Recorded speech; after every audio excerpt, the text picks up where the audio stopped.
У эфіры Белсату размова, з вами Віталь Цыганкоў. Ці сапраўды, як лічаць некаторыя аналітыкі, Масква гатовая падтрымаць і, магчыма, нават падштурхнуць транзіт улады ў Беларусі. Як яна разумее гэты транзіт і якую ролю ў гэтым могуць згуляць перамовы? Пра гэта да іншае мы пагаворым з нашым сённяшнім госцем. Гэта вядомы палітычны кансультант Александр Фядута. Добрый дзень. Добрый день. Спадар Александр, по-вашаму, я адразу задал бы такое даволі рэзкае пытанне.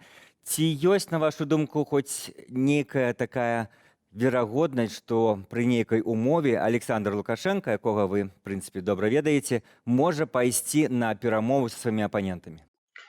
Наколькі я памятаю, Саддам Хусейн пагадзіўся ісці на перамовы ў той момант, калі яго выцягвалі з нары, дзе ён хаваўся. Я думаю, што Александр Григорович хутчэй за ўсё спадзяецца, што да гэтага не дойдзе, а таму і на перамовы ісці не прыйдзецца. Агульнае меркаванне ёсць тым, што любы практычны чалавек, а Лукашенко меў магчымасць пераканаць усіх нас, што в некаторых момантах ён можа быць нечакана прагматычным і адыходзіць нават ад нейкіх сваіх ранейшых упартых заяваў, пойдзе на перамовы, калі да гэтага прымусяць абставіны. Ці лічыце вы, што такія абставіны могуць утварыцца? Не. Я не лічу, што ён разглядае мажлівасць ісці на перамовы ў любым выпадку, таму што ён ведае уласныя дзеянні, уласную кіраўнічую біяграфію лепей за нас. А што калі самому, канешне, не ісці, не барскае гэта дело, што называецца, даслаць чыноўнікаў трэцяга ўзроўня, а за гэтага здымаць палітычныя вершкі, казаць, што вы глядзіце, якія дамоваздольны, я умею дамаўляцца, я магу это рабіць. А сэнс? Што ён атрымае, калі ён гэта зробіць? Ён гэта ўжо рабіў. Я памятаю спробу кіраўніка кансультатыўна-назіральнай групы АБСЕ, амбасадара Віка, пасадзіць беларускую ўладу і беларускую апазіцыю за стол перамоваў, нават было нешта сфармавана з боку ўлады, і што? І нічога. Пасля была дэманстрацыя таго, што ўлада гатова сама арганізаваць некае падабенства круглого стола.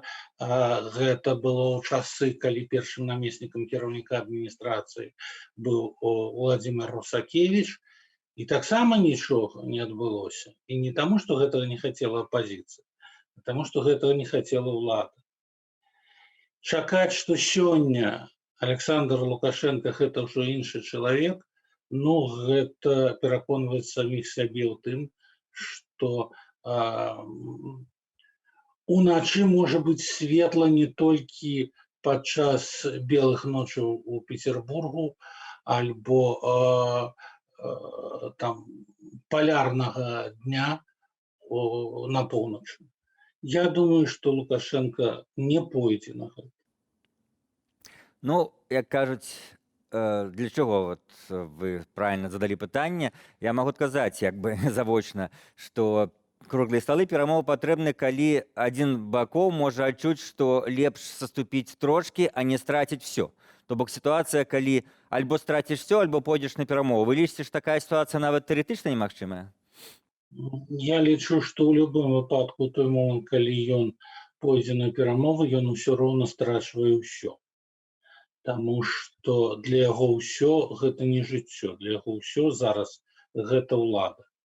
Калі ён страчвае ўладу, ён не верыць, што ён застанецца ў жыцці. Таму які сэнс ісці?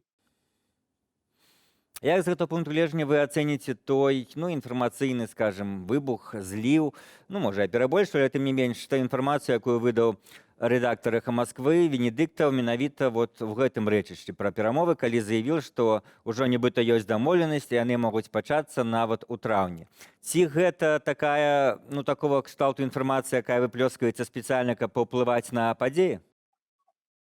Я не ведаю, на што збіраўся паўплываць такім чынам спадар Венедыктаў. Я ведаю толькі, што калі такія планы існавалі б, Лукашенко ніколі не дазволіў бы, каб іх агучылі, таму што ён, па-першае, не любіць, калі нехта агучвае ягоныя планы перад ім самім. А па-другое, ён зрабіў бы ўсё, каб гэта не мог агучыць хто-небудзь з Расіі. Хутчэй за ўсё гэта агучыла бы там спадарня Качанова, напрыклад. Вось. Лукашенко заўжды спадзяецца трымаць працэс пад сваім асабістым кантролем, а галоўнага рэдактара радыё «Эхо Москвы» ён пад уласным кантролем не трымае. То бок, калі развіць вашу думку, то можна сказаць, што агучыць такія планы гэта адназначна тое самае, што іх сарваць? Так. Як па-вашаму, Расія в цэлым ставіцца да сённяшняго беларускага палітычнага крызісу? Шмат месяцаў некаторыя палітычныя аглядальнікі нас пераконваюць тым, што вось яна не магла, скажем так, супраць Лукашэнкі дзейнічаць у жніўні-верасні, калі ён быў слабы, але зараз яна, маўляў, усё-такі імкнецца да таго, каб ён хутчэй сышоў, каб Беларусі ўтварылася іншая канфігурацыя, дзе палітычныя партыі маюць уплыў у парламенце, а не такая адназначная прэзідэнцкая краіна. Вот да ўсіх гэтых версій ваша стаўленне. З майго пункту гледжання так. Расія вельмі хацела б гэта, яна ўжо апрабавала такую мадэль ва ўкраіне, і цалкам задавальняе тое, што атрымалася. Вось, яна нават пагадзілася б з тым, каб такая мадэль была без акупацыі часткі тэрыторыі Беларусі з боку Расіі. Ёй гэта сёння зусім не патрэбна. Але Расія не можа наўпрост паўплываць на сітуацыю ў Беларусі, у яе няма аніякіх рычагоў уздзеяння ні на Александра Лукашенка, ні на апазіцыю, ні на тых, хто выходзіць на пратэст. Таму яна глядзіць і чакае, калі нешта вырашыцца. А калі нешта вырашыцца, Расія добра ведае, што яна дамовіцца з любым кіраўніцтвам Беларусі. Ну, такое, я б сказала, даволі радыкальная заява, рэвалюцыйная, што вот Расія не мае ніякіх рычагоў уздзеяння. Но калі пералічыць то, што Пуцін у жніўні казаў Лукашэнку, што можа дапамагчы ў тым ліку і ваенным чынам, калі трэба будзе, калі гэтыя ж $1,5 мільярда даляры, якія ўсё-такі Расія выдала, гэта ўсё не рычагі ўздзеяння, па-вашаму? $1,5 мільярда даляраў, якія выдала Расія, вярнуліся большай часткай у саму Расію. Гэта было зроблена, каб Беларусі не прыйшлося аб'яўляць дэфолт і праводзіць хуткую прыватызацыю, таму што ў гэтым выпадку Расія магла б страціць кантроль над беларускай эканомікай. Вось, што тычыцца другой часткі вашага пытання пра вайсковую дапамогу, прабачце, там была вельмі сур'ёзная агаворка. Калі будзе знешняя спроба увайсці вайскоўцаў там з боку трэцяй краіны. Я не ведаю беларускіх суседзяў, якія б збіраліся ўводзіць войскі на тэрыторыю Беларусі. Ну, просто гэта была агаворка так фармальная, да, каб все ведалі, што мы, маўляў, не такія, але менавіта беларускай наменклатуры і, магчыма, сілавікамі гэта на той момант все-таки ўспрымалася як, вось, Пуцін Лукашэнку падтрымаў.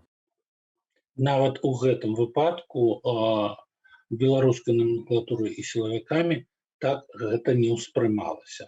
Так гэта ўспрымалася тымі, хто вельмі хацеў гэта ўспрыняць менавіта такім чынам.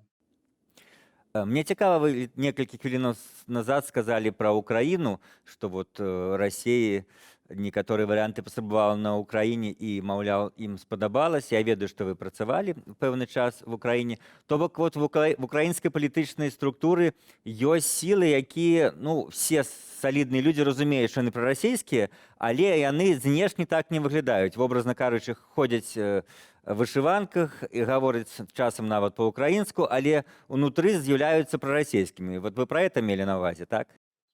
Так, па-першае, па-другое, Расія дапамагла гэтым людзям і гэтым палітычным сілам стварыць інфармацыйную інфраструктуру, якую зараз спрабуе разбурыць прэзідэнт Зеленскі, а змагла дапамагчы стварыць вельмі моцную эканамічную інфраструктуру падтрымкі уласнымі сіламі гэтых палітычных партыяў.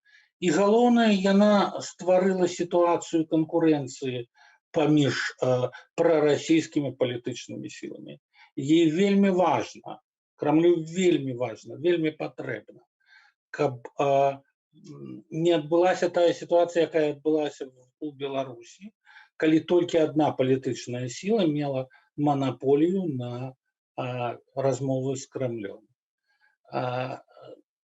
Падтрымка некалькіх палітычных партыяў зрабіла дастаткова мажлівым манеўр Расіі ў адносінах да сваіх украінскіх партнёраў і зрабіла гэтых партнёраў больш паслухмянымі. Чаму ў гэтым сэнсе, калі зноў перакінуць масток да нашых беларускіх рэаліяў, Расія на сёння, усе гэтыя месяцы не хоча наладжваць ніякі кантакт з беларускімі апанентамі Лукашэнка, прынамсі так абвяшчаецца публічна, што на кантакт яны не ідуць. Ведаеце, як яна можа зараз ісці на кантакт з апанентамі Лукашэнкі, калі апаненты Лукашэнкі ўжо кантактуюць з палітычнымі канкурэнтамі Расіі, калі мець на ўвазе геапалітыку. Выбар зроблены, і той факт, што штаб-кватэра спадарні Ціханаўскай знаходзіцца ў Вільні, штаб-кватэра спадара Латушкі знаходзіцца ў Варшаве, насамрэч гэта дастаткова моцны раздражальнік для Крамля. А што ім было яшчэ рабіць? Нават палітолог Балкунец, который не з'яўляецца там ні Ціханаўскай, ні Латушкам, вымушаны быў уцякаць Расіі, паколькі справядліва падазрае, што Расія можа яго выдаць. Калі б прадстаўнікі беларускіх апанентаў Лукашэнкі штаб-кватэры наладзілі б Расіі, яны ўвесь час баяліся бы, што іх могуць выдаць Менску. Так. Але хто не рызыкуе, той не п'е шампанскага. У гэтым сэнсе можа быць апошняе пытанне. Ці вы лічыце, што ўсё-такі яшчэ магчымы так званы геапалітычны кансэнсус паміж Расіяй і Захадам наконт беларускага пытання? Ці на сёння настолькі гэты геапалітычны раздзел моцны, што гэта не з'яўляецца магчымым? Дыялог пачаўся. Мы гэта бачылі. Спадарня Меркель і спадар Макрон размаўлялі са спадаром Пуціным наконт гэтага. Мы не ведаем, што ідзе ніжэй. Таму што палітыкі такога ўзроўня будуць гуляць у сваю гульню. Адні будуць рабіць выгляд, што вось мы ціснем на Расію. Пуцін будзе рабіць выгляд, што ніякага ціску ён не прыме. Мы не ведаем, пра што размаўляе спадар Лаўроў, калі застаецца адзін на адзін са сваімі калегамі з Францыі і Германіі. Мы не ведаем, пра што ён будзе размаўляць, калі будзе размаўляць пра Беларусь са спадаром Блінкеном. І мы не ведаем, ці нехта з расійскіх экспертаў ездзіў у Берлін адмыслова па беларускаму пытанню ці не.